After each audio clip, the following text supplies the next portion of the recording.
Expert lockpicking is the most comprehensive look at lock opening ever produced. When combined with our other videos on entry techniques and bypass methods, a real professional, with a little practice, can effectively pick, bypass, or force just about any lock, door, or safe on the market today. In each of our videos, we've utilized the best experts we can find, along with the cutting-edge tools and equipment. In order to film expert lockpicking, we chose a man who has spent 20 years perfecting picking methods of all types of locks, using a variety of picking tools. Besides running a number of successful security businesses, Ron gives seminars to other locksmiths. He won the prestigious California Locksmiths Association Lockpicking Championship hands down. In addition, we've designed special locks so you, the viewer, can actually see the various pick methods and how they actually work on pin and wafer tumbler locks. This has never been done before on film, and we feel the ability to watch the picks in action greatly reduces the time required to master opening techniques. From homemade tension wrenches to super efficient electronic pick guns, we're going to show how to use both your physical as well as your psychological senses to open locks like an expert. I'm Ronald Reed, and I'm going to talk a little bit about picking locks and my favorite methods and some of my favorite tools and like that. I've been picking locks now for over 20 years. I'm a successful business owner. I've even won a contest or two when us locksmiths get together and practice. Today I'm going to show you how I pick locks and some of my favorite techniques and some of the things to look out for. Also my favorite tools are and special ways to work on particular types of normal locks you would normally run into out in the field. And voila, got one there for you. The normal locksmithing definition of picking would be causing the opening of lock cylinders by manipulating its parts by means of tools other than the normal key, causing it to operate as if the normal key had been used, but not including impressioning techniques. The definition of lock bypass would be the opening of locks by means other than the use of the proper key without brute force, i.e. with finesse. Possibly techniques including lock picking, shimming the latch, impressioning, things like that. As a reminder, let's separate a pin tumbler lock into its components and see how it operates. First, we have the inner core, which contains the keyway, designed to allow the entry of keys made only from the proper blanks. Within this core, a number of small pins fit into pre-drilled holes. When the proper key is inserted into the core, these pins are raised by the cuts on the key so they are flush with the outer edge of the core. Connected to the back of the core is a tailpiece, or cam, which will actually operate the bolt or other locking device. The outer core, shown here in clear plastic, is normally constructed of solid metal, usually brass. Corresponding holes are drilled into the top of this core, in which other pins are inserted. These top pins are held in place and forced downward by the action of individual springs, which are in turn held in place by set screws or a strip of pressed metal. When the proper key is inserted into the assembled lock, the two sets of pins divide at the edge of the inner core, creating what is known as a shear line, allowing the inner core to turn freely, opening the lock. We're going to concentrate on the normal pin tumbler lock that normal situations is what you encounter. You also would encounter wafer locks frequently, and I'm going to not cover most other kinds of locks. They're really quite specialized. When people think of picking locks, you normally think of going in with a couple of tools into into the face of the lock and manipulating the tumblers like this and like that. Now, this is a very important part of picking. The reason lock picking works has to do with the tolerances in the lock. The way the locks are manufactured, there is a little bit of play in the lock in various places that when you pick a lock, you're taking advantage of this. This is built in, it has to be there because the lock wouldn't work if there was no tolerance whatsoever. It would be frozen up solid. Interestingly enough, in my opinion, locks are really just a psychological barrier. They're a statement that people are making that this is my stuff, please stay out. The real physical barrier frequently is not very substantial. That's one of the reasons we're able to pick locks. The other thing to keep in mind when you're picking locks is that your attitude is more important than almost any other thing about what you're doing. If you really believe that you've got this lock open, it's already picked, and you're just going through the motions to make it happen, you'll find that it will open up a whole lot faster than if you're convinced that you can't do this, that it's closed, and you might luck out in getting it open, but you're not sure. If you approach it with a positive attitude, I have no idea why this works. You have to talk to someone else about why this is so, but I've watched it time and time again. I've experienced it. It's true. When dealing with your customer, the person you're opening the lock for, it's very important to be very professional. The customer is expecting someone like James Bond to come in and pop the lock open in just a few seconds, and he'll probably tell you that, or something to that effect. The most important part is to keep him occupied. In other words, if he says something like, but James Bond could open this lock in 3 seconds, how come it's taken you 2 minutes so far? You explain to him something. One of my favorite lines is that they didn't write my script that way, and besides, all that boring stuff where it took him 20 minutes to get the door open ended up on the cutting room floor, because what movie producer would put it in there? It's important to come up with your own things that you can say to your customer that are right for you, that will reassure him and convince him that you really are a professional and that you know what you're doing. Because if he's convinced that you're a professional and you know what you're doing, he isn't going to mind paying you. If you manage to convince him that you don't know what you're doing, then he may very well feel uneasy about paying you. Some locksmiths think that it's real important to, if they pick the lock in 3 seconds, to stand around and do a little showmanship and spend a few more minutes before they actually open the door to make it look like it was harder than it was. I'm not of that particular school. When a customer asks me how come I'm charging for something that only took 30 seconds, I usually say something to the effect that, gee, I didn't have any time to waste, and I didn't think you did either.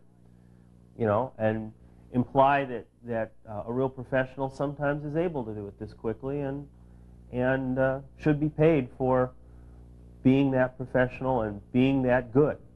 It's very important to make sure, for your own peace of mind, that you're working for the right person. You can check ID if you want, but that doesn't really tell you if the person really belongs in the house. Sometimes there might inconceivably be phony ID or something like that.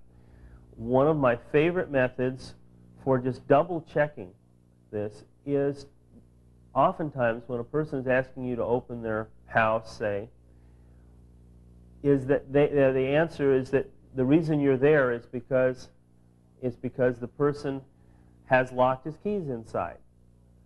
If that person is able to go in and find their keys in a matter of just a few seconds, as most people can, that should alleviate most of the question.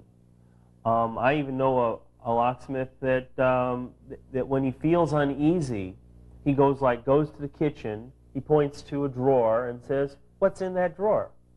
You know, there's lots of different ways. You have to come up with your own solutions to this one, but I recommend that you come up with something simple or several something simples that help you identify that you're working for the right person.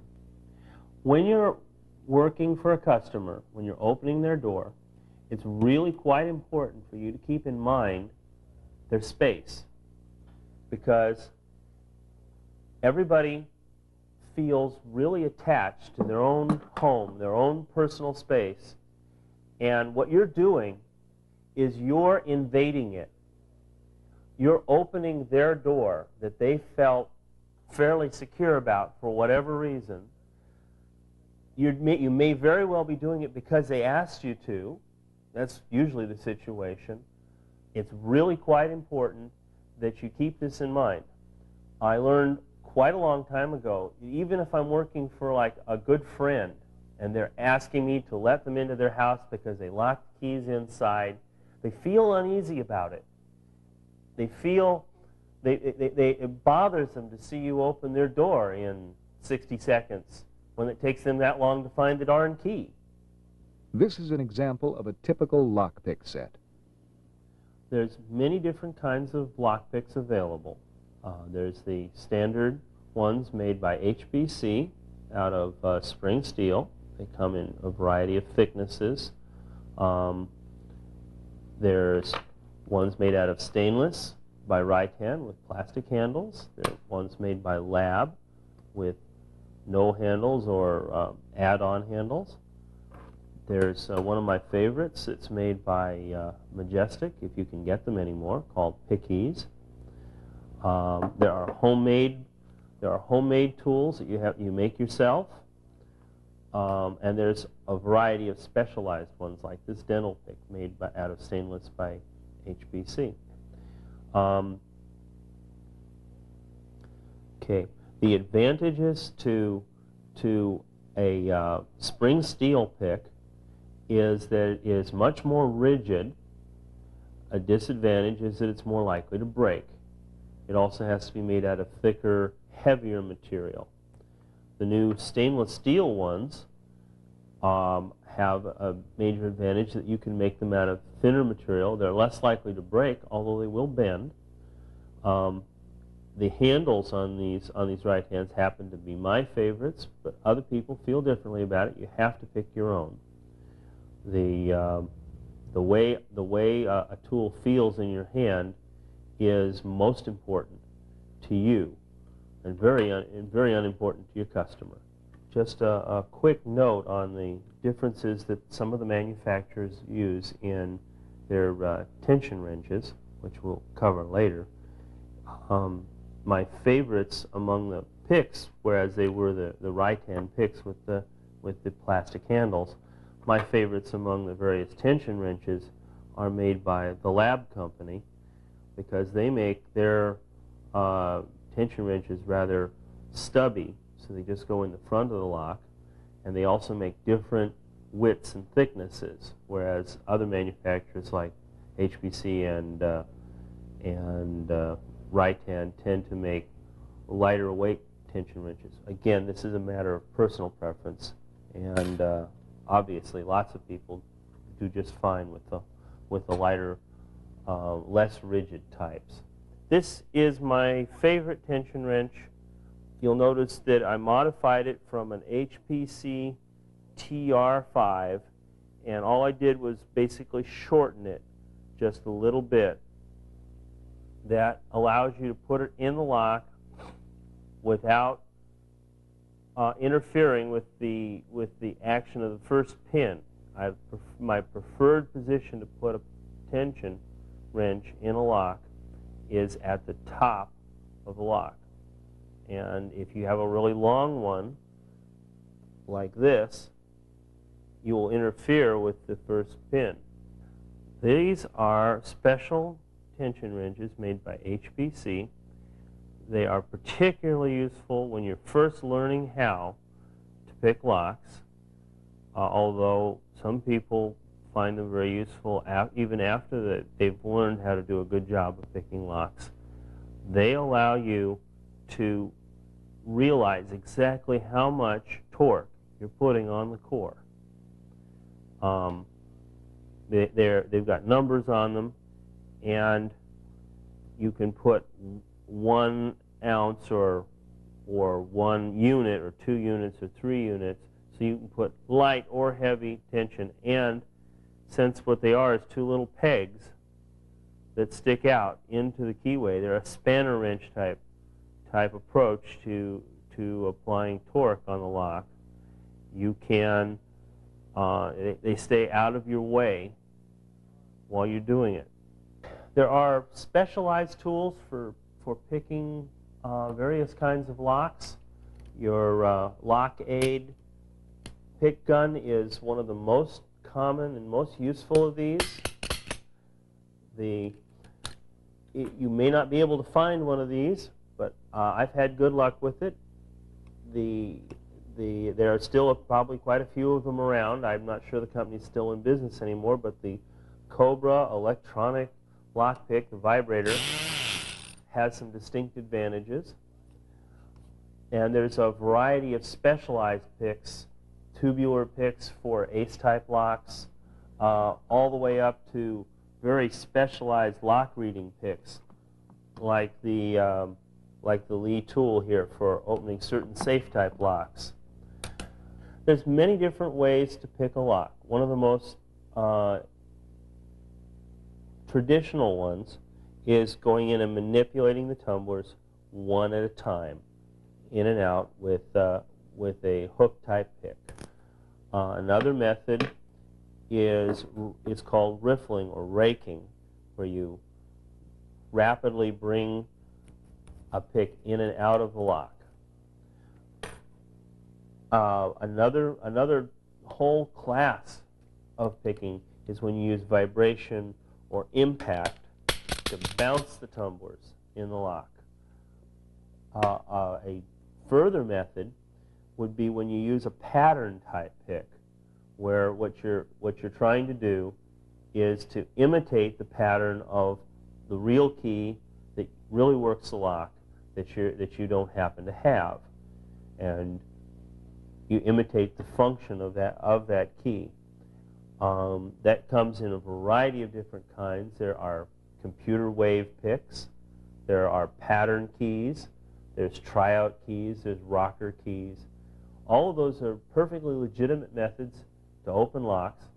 Most of them work pretty well, under certain circumstances anyway. You have to know what you're working on to determine whether a particular method is a good one.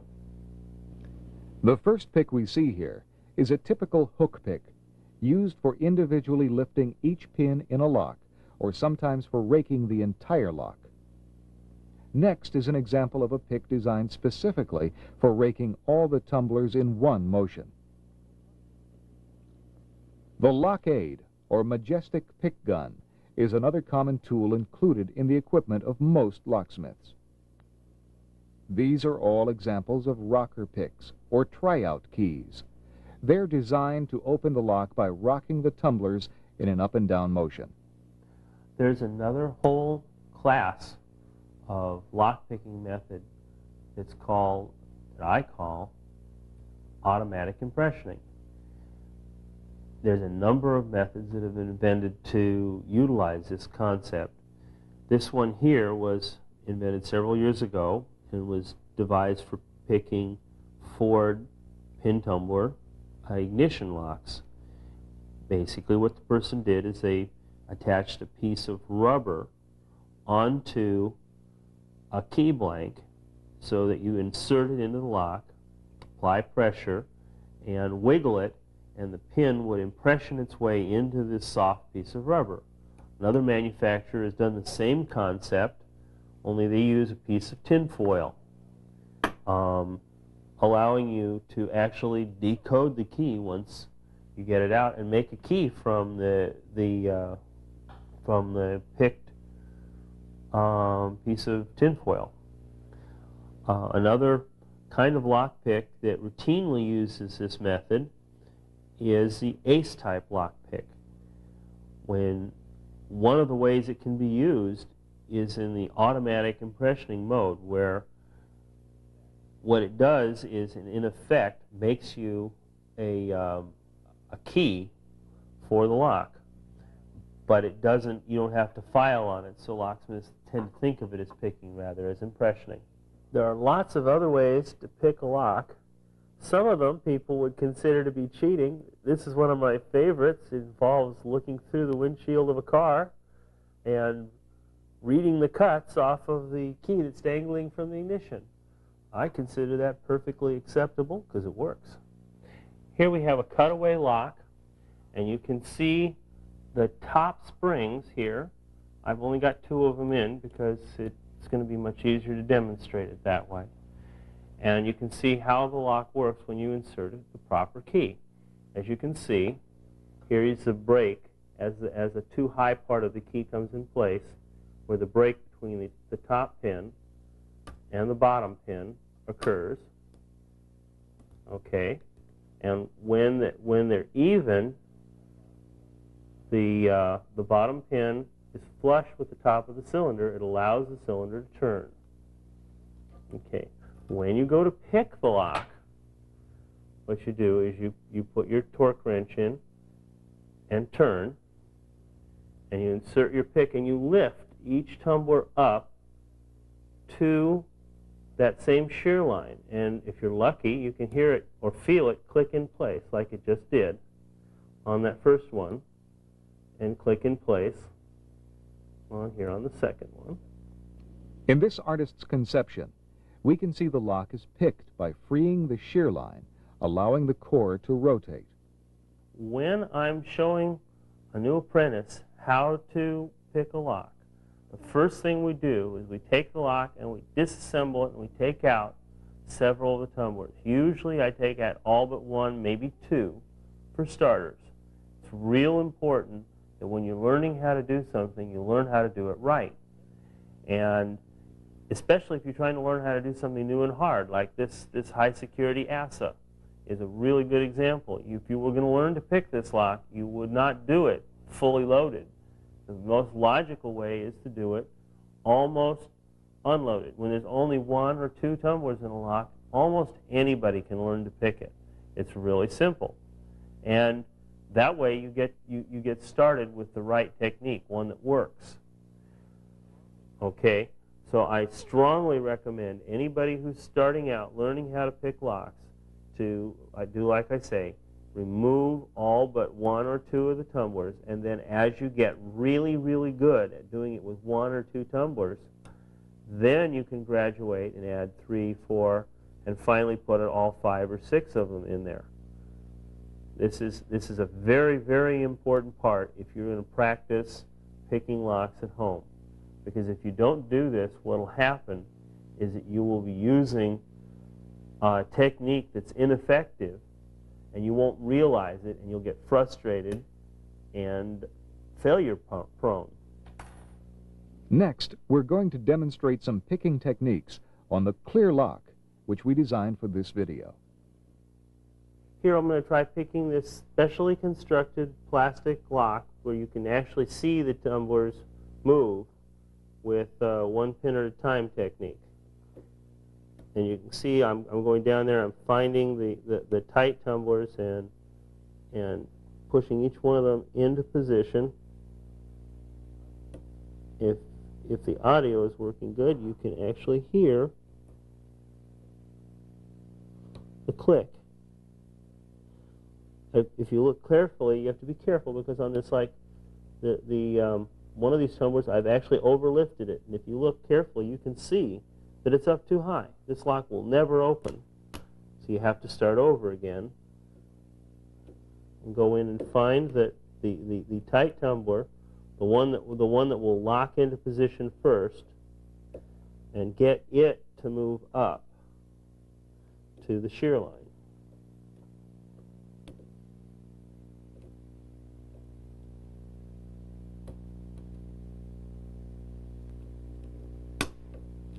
There you go.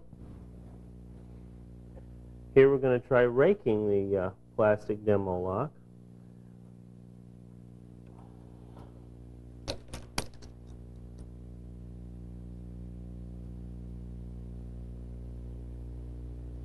when you're raking, you want to use very light torque, because if you use a lot of heavy torque, what you'll do is you will hang up the tumblers, and they won't work as well.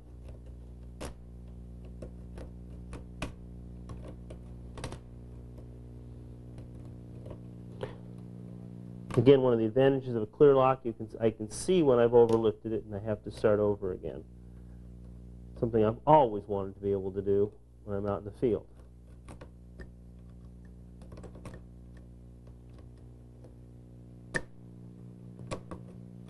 That's something else you can tell your customers, that your X-ray vision isn't working today, and if they just hadn't used lead-lined locks, you would have been fine.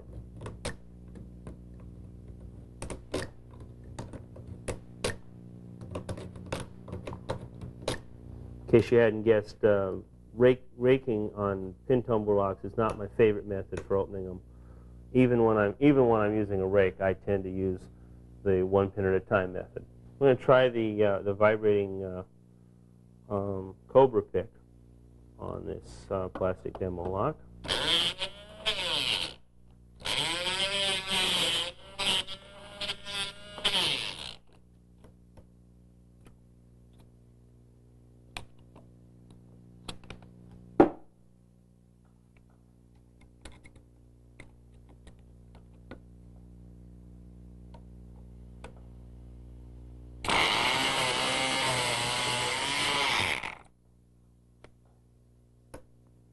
Try that again.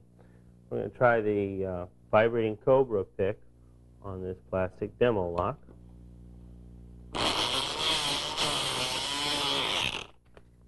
As you can see, it can be very vast.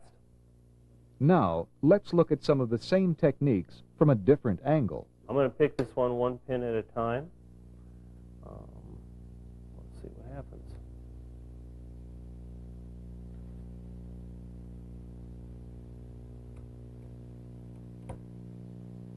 There, you can feel them clicking in.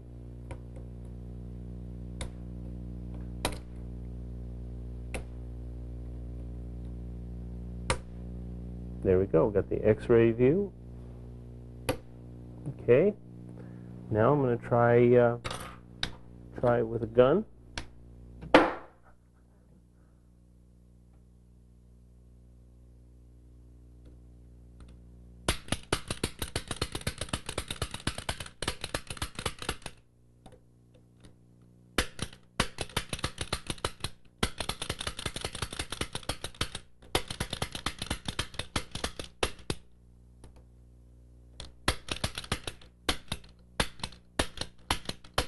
There we go. Success. Okay. In this picking attempt with the Cobra, you can watch how in the extreme close-up the pins are jumping up above the shear line.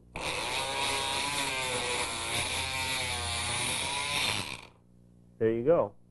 Once they jump above the shear line all at the same time, you can turn the lock. Sometimes unusual tools or special picking techniques may actually be quicker and more efficient than the standard approaches. This is an example of raking the lock. What you're doing is you're riffling past the tumblers very rapidly with some kind of a diamond or wavy shaped pick. This is a lock aid made by Majestic. It's a pick gun, and there are several other models that have been made or are being made, but they're all basically the same. I understand they were originally invented, the concept was originally invented by Houdini. They have a tension adjustment, and you can adjust that. I tend to leave it like about in the middle of its range. Other people have other preferences. Some people adjust it differently for each kind of lock they work on. What I found that is really important is when you're using the gun, it's very important not to hold it tightly. I tend to hold it very, very loosely, allowing the impact of the needle to hit the bottom of the tumblers. Now, the other thing that's very important when you first get your gun, it's very important to either stone or file all of the roughness off of the needle, because this is even more important than on a normal lockpick, where you'd like to have it go in and out of the lock smoothly. On these, you can actually see all the little specks of brass dust. If you don't do it, they come from the factory very, very sharp. If you don't take all the sharpness off of your blade, your blade is expending a lot of its energy scraping brass dust off of the inside of the lock instead of using the energy to pick the lock. So that's something that I strongly recommend that you polish that a bit and take off its sharp edges.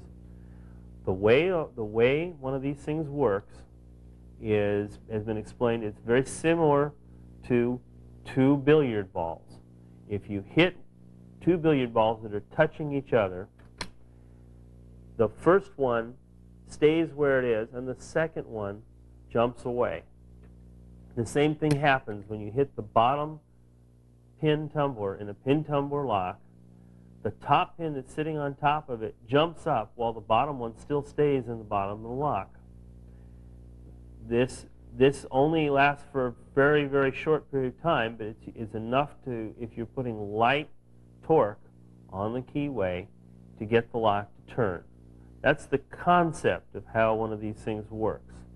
The reality is that it doesn't always work every time, but I find it particularly useful to use when I'm using a combination of methods. Incidentally, the vibrator works much the same in concept. Okay. Although in practice they work on different locks, just because different methods work on different things. Now, when you're using a pick gun, you want to use very, very light torque, light tension on your lock, because if you put heavy tension, the top pin won't jump up out of the way. It will stay. You'll bind it in position, and it will just stay where it is. It's also very important that your needle be all the way in the lock when you're trying to pick the last pin in the lock, but that it not be touching the back of the lock, because if you do that, if you're touching anything at all inside the lock, the more things you're touching, the more likely you are to dampen the vibration, so you won't get the movement of the needle you need to do the job. We're going to try picking with a pick gun here. It's real important that when you're holding your pick gun, you hold it very, very loosely and allow the needle to jump up against the tumblers, and that you not lift the tumblers above their level. I'll do that again just so you get the idea, because sometimes you hit it multiple times, and sometimes you have to restart and try again. This is a Cobra electronic pick made by FedCorp. I don't believe they're still in business, but there's a lot of these still out there, and I find that they are very useful once in a while. There's very few things that this one will pick that a pick gun won't, but occasionally you run into something where it will. As you can see, it makes a lot of noise. It's very impressive. I found one of the best things about this is the customers are very impressed by it. You have to explain to them sometimes that you're not sawing their lock in two. The concept of how it works is very similar to a pick gun, in that what you're doing is you've got a needle inside the lock, and it's bouncing the bottom tumbler of the pin tumbler stack, causing the one above it and the spring to jump up. I'm going to try it over here on a Schlage, although I find that it tends to work better on the locks that are a little bit easier, like Kwikset and Westlock. It will occasionally work on a Schlage. Let's give it a try. Voila. When you run into a cylinder that's installed upside down, i.e. with the springs on the bottom in a door, there's a couple of techniques to keep in mind. You can pretty much skip using any of the vibration methods, the pick guns and the cobras and whatnot, because they depend on gravity. In other words, when you hit a pin with one of these and it causes the other one to jump up, the first one's supposed to stay in place. If the lock is installed upside down, gravity is going to pull the first one down and it won't stay in place. So those methods usually don't work. Raking doesn't, as far as I'm concerned, doesn't tend to work as well on an upside down lock. Again, for the same reason as you're bouncing things around with the rake. What does tend to work the best, as far as I'm concerned, is putting pressure and picking one pin at a time through the lock. This is kind of important because there's a lot of locks in this world that have been installed upside down. In some areas of the world, they consider that the normal way to install them. There are a number of locks that incorporate unusual design principles. It's important to know how to deal with these more specialized locks, as well as the common varieties. If you're picking a very small lock, like this mailbox lock with tiny little pins in it, there's a couple of techniques that work particularly well. One is to be sure that you put your pick, a nice, close, tight-fitting pick, tension wrench, I mean, in the top of the lock so as to not block any more of the keyway than you absolutely have, because on a small lock you have very little to begin with. And then use, and this is real important, use a small miniature pick.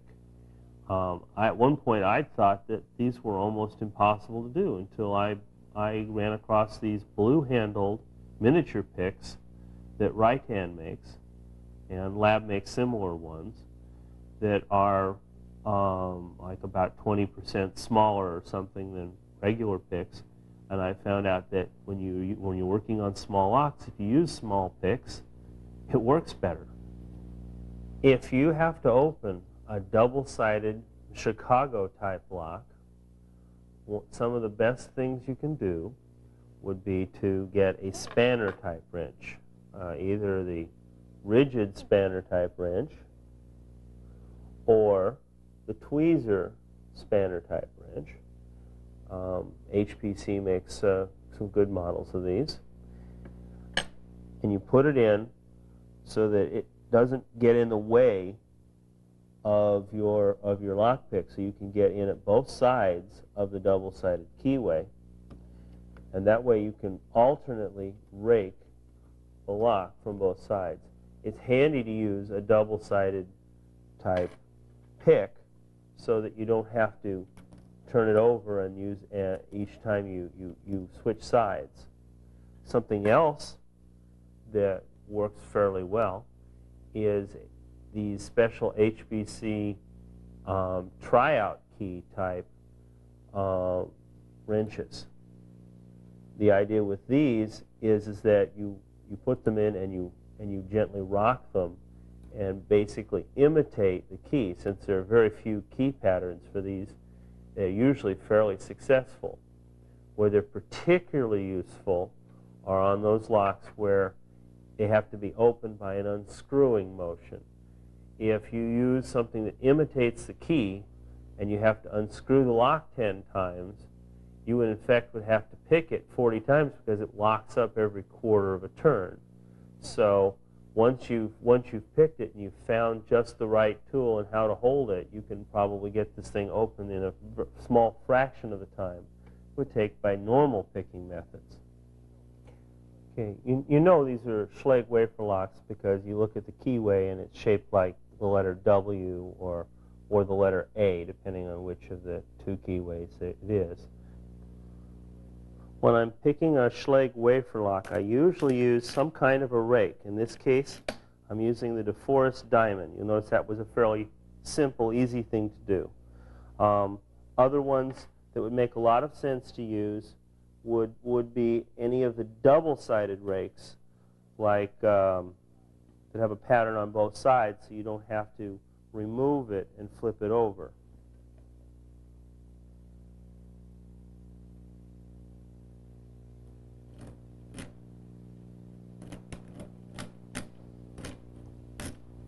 what I'm doing is I'm raking alternately both sides of the lock. If you have to deal with a U-change lock out in the field, this is a special lock made by the U-change company where the customer can change the key themselves. They oftentimes get set to non-existent keys accidentally due to people not following proper instructions or just bad luck. They respond very well to almost any kind of picking. They have a modified pin tumbler in them. And one of the best ways to pick them is to take the mortise cylinder or rim cylinder out of the door, and just like you can with any normal mortise cylinder, if you've got it in your hand, you don't really need a tension wrench. You just put your finger on the tailpiece and use that to provide the turning pressure, and just reach in and pick it. Once you have it picked, you just turn the cylinder 90 degrees, insert the special U-change tool into the special little hole in the face of the lock. And once you insert it all the way in, you put whatever key the customer has to set the lock to in the lock, remove your tool, turn the key back to the pull-out position, and you've solved this problem. When you're confronted with a best removable core type lock that needs to be picked, a couple of things to keep in mind. If you're just picking it normally, like you need to open the door but you don't need to make a key, a couple of things are real important. When you're picking any kind of a lock, and this one in particular, it's real important not to overlift the tumblers. Don't lift them up above the shear line. That's very critical on these because the pins are smaller than normal, and it's very easy to do. In other words, if you were, say, using the gun and you put it in, you wouldn't lift it all the way to the top or anywhere near that, because if you do, it's very unlikely that you'll be able to get the lock open, because if there's any number 9 cuts in this lock, you will have lifted it above that level and the lock will never be picked. Okay. Another thing to keep in mind is if you have to pick it to the control position, the removal position, that requires a very special technique. There's a special wrench that actually hooks into the drainage holes in the bottom of the lock. I believe that they are available commercially made, or you can make them yourself. We're going to show a picture of what one of them looks like. And you need this one to put tension on the control sleeve so as to get the lock to open. This is a tubular lock that was first developed by Ace, or Chicago. And this is one of the many tubular lock picks on the market. This one is made by A1. The idea here is that you've got an individual finger that holds down each individual pin. In this lock, there are 7 pins, and what you do is you put it in the lock, and on this model, it only does the automatic picking mode. What it does is that you push in, you turn, and you release, and you push, and you turn, and you release. And the idea is, if we can go over here to the lock, when you're done, you end up with a key that will operate the lock. It's an adjustable key, but nevertheless. There's several other ways to pick these locks, and several other tools, most notably the one made by Pickmasters, which comes with an almost infinite number of optional accessories. And on this one, you have the advantage of being able to adjust the tension on each one of the fingers with an Allen wrench, so that you can pick some of the new harder to open Ace 2, and other similar type locks. Oftentimes, it may not be cost effective to pick these kinds of locks. A lot of times it's cheaper just to drill them out and replace them, but each situation is different and each person is different, and you have to make these decisions based on your economic sense of well-being. Now we're going to switch our camera into a high-speed mode and better visualize what happens as the pin tumblers are bounced apart. And we're going to try picking this demo lock with the Cobra. And let's see if we can see the pins jump up. There you go. You can see the pins jumping up. Play this tape over, pause it when necessary, and keep in mind some of the basic principles involved. Select the correct tool or tools for the job. Start with a lock with fewer pins than normal until you're comfortable with your abilities. Sometimes a combination of techniques will work where a single attack will fail. Always think your way through the lock. You know you can open it. Practice, practice, practice, practice, practice, practice, practice, practice, practice, practice.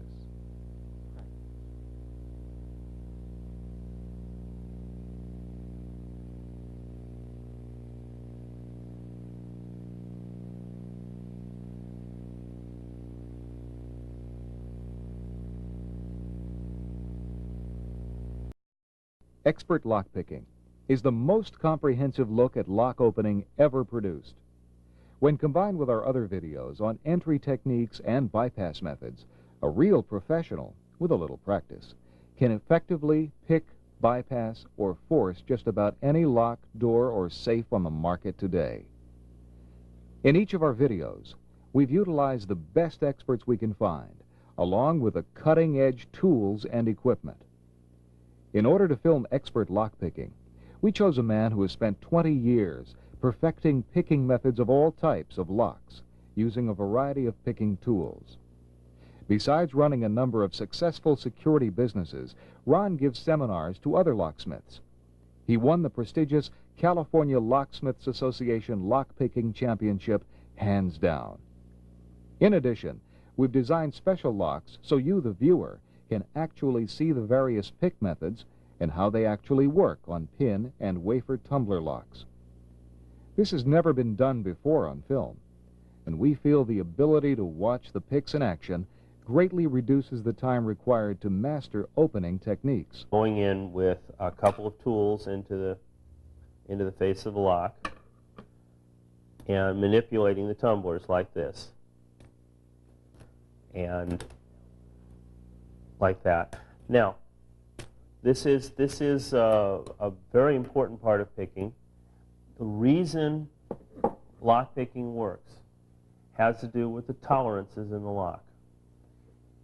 The way the locks are manufactured, there is a little bit of play in the lock in various places that when you pick a lock, you're taking advantage of this. This is built in, it has to be there because the lock wouldn't work if there was no tolerance whatsoever. It would be frozen up solid. Interestingly enough, in my opinion, locks are really just a psychological barrier. They're a statement that people are making that this is my stuff, please stay out. The real physical barrier frequently is not very substantial. That's one of the reasons we're able to pick locks. The other thing to keep in mind, or other locking device. The outer core, shown here in clear plastic, is normally constructed of solid metal, usually brass. Corresponding holes are drilled into the top of this core, in which other pins are inserted. These top pins are held in place and forced downward by the action of individual springs, which are in turn held in place by set screws or a strip of pressed metal. When the proper key is inserted into the assembled lock, the two sets of pins divide at the edge of the inner core, creating what is known as a shear line, allowing the inner core to turn freely, opening the lock. We're going to concentrate on the normal pin tumbler lock that normal situations is what you encounter. You also would encounter wafer locks frequently. I'm going to not cover most other kinds of locks. They're really quite specialized. When people think of picking locks, you normally think of From homemade tension wrenches to super efficient electronic pick guns, we're going to show how to use both your physical as well as your psychological senses to open locks like an expert.